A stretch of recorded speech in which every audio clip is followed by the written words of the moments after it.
Hey, welcome back to American Sunrise Early Edition. This is the early edition. I'm Jake Novak. Hey, President Trump chose Christopher Wray to replace James Comey at the FBI 7 years ago. But many Trump supporters believe Wray was just as much of an enemy to the president and America as Comey was. And with a possible firing staring him straight in the face, Wray said he would resign, and that came out yesterday. Joining me now to talk about it all is political commentator Eduardo Neret. Eduardo, I guess it's not a surprise that Wray quit, but this all seems too easy. Is there a downside to his apparently going pretty quietly? Well, I think the surprise is that he wouldn't try and face down Trump and force Trump to fire him. I mean, the media would love nothing more in the early weeks of the Trump presidency to roll back to the Comey times and run with headlines like Trump is interfering with the Department of Justice. Trump is trying to interfere with an independent justice system by firing the FBI director. So I'm surprised that Wray didn't want to go for those headlines and kind of run to the media for cover. The other thing, too, is Kash Patel's no lock. I mean, we don't know if he's going to get Senate confirmed. I hope he does. But it's interesting that Wray would give up control of the Bureau before that happened. So you have to wonder here, is he trying to tie up loose ends? Are we really going to get to the bottom to a lot of the controversies under his tenure by the fact that he's walking away early? Look, ultimately, I think him walking away will be a victory for President Trump. He doesn't have to go through, like I said, the media storm of firing. But under Chris Wray, the FBI has been a totally corrupt partisan agency. Let's go through the record. You talked about when he was nominated back then, conservatives were worried that he was going to be part of the same system that produced James Comey, and they were right. Look, Chris Wray oversaw the FBI during the Mar-a-Lago raid. They raided a former president's home with armed agents. They went through the first lady's closet. And it's not just the Trump stuff either. I mean, you look at what the FBI has done to pro-lifers over the last few years under Joe Biden, to people like Mark Houck, who was a pro-lifer, had never been convicted of or charged with a crime. He wakes up one morning to armed agents outside of his door for the crime of protesting outside of an abortion clinic. You look at what the FBI was doing, targeting what they called radical traditionalist Catholics. They called these people extremists, these Catholics. Why?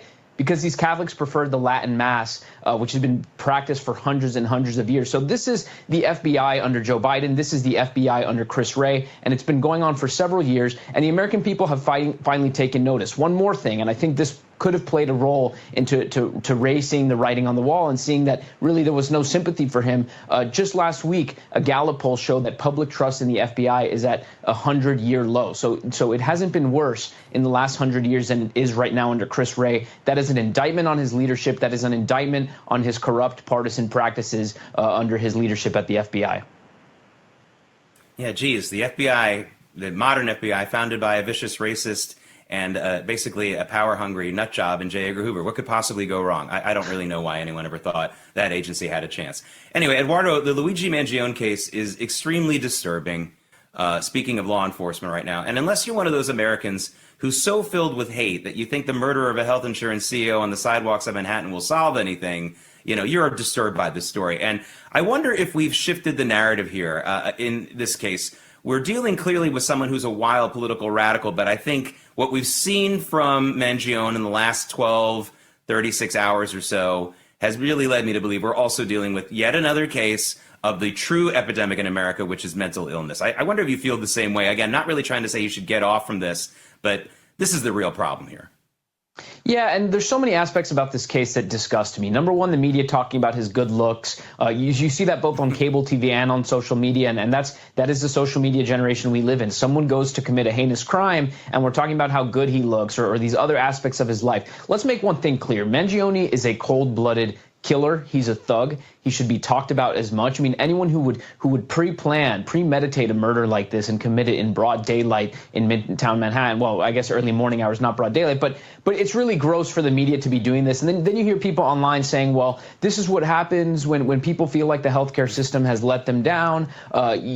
This is what happens when the CEOs become too greedy and when the system is so corrupt and the people rise up. So they're trying to paint Mangione as some working class hero. But the truth is actually the exact opposite. Mangione comes from a millionaire family. His grandfather owned golf courses, country clubs, radio stations. He went to a high school, Mangione, that cost $35,000 a year. He goes to an Ivy League school. And so this is the guy that's the working class socialist hero. I mean, give me a break. And when you contrast that with Brian Thompson, the UnitedHealthcare CEO, it's even more stark. Brian Thompson is actually the working class guy here. He grew up in Iowa. His mom was a beautician. His father worked at a grain factory. So the idea that we're going to turn Mangione into some socialist hero is absurd. And when you have people like, as an example, Elizabeth Warren chiming into this and adding fuel to the fire, she says to her followers on social media, well, people can only be pushed so far.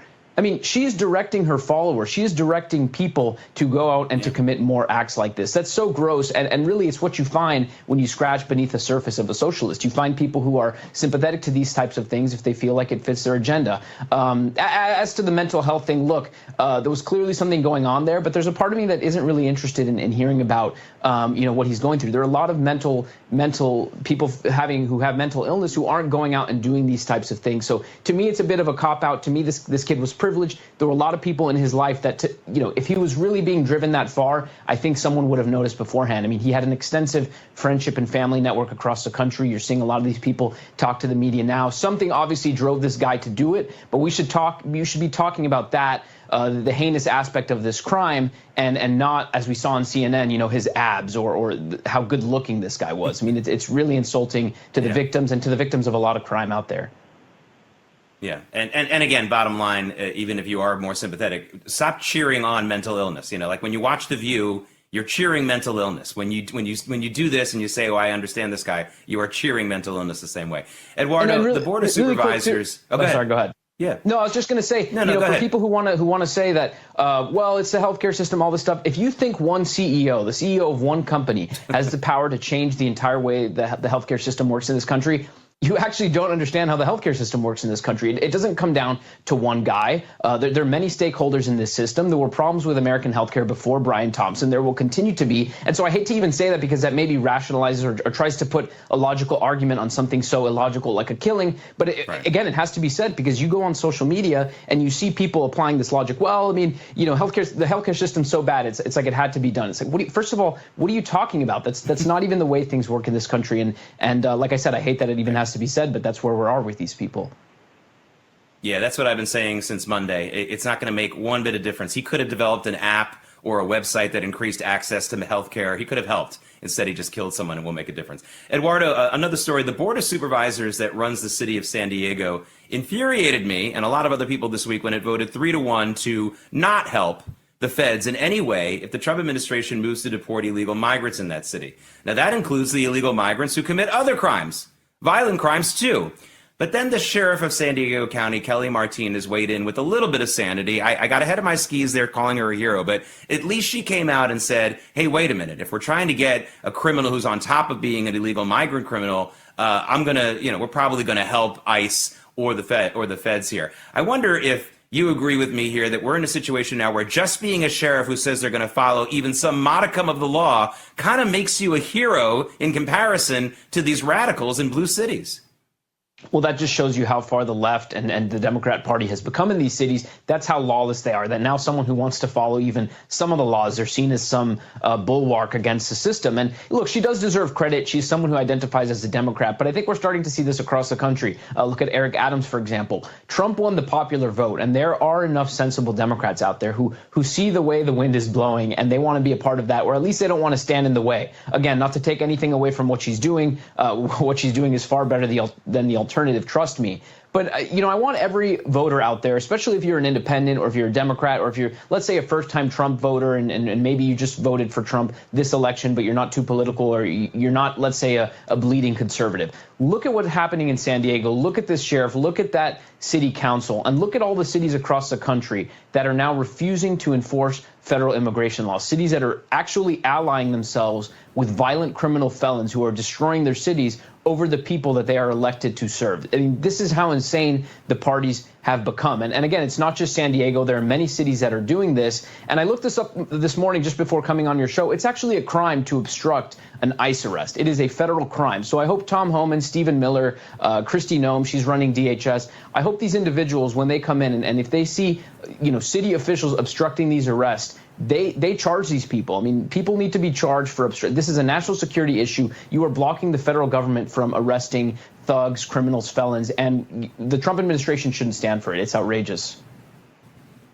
Eduardo, we just have about 30 seconds left, but I want to ask you about this Joe Biden economy boasting tour that he's been doing this week, saying how great the economy is. We could do an entire show just about how that's not true. But do you think, I hate to say historians because we know how political they are, but do you think that he's actually even going to get away with this as far as historians are concerned? Are they 10 years, 20 years from now going to talk about how he had a good economy?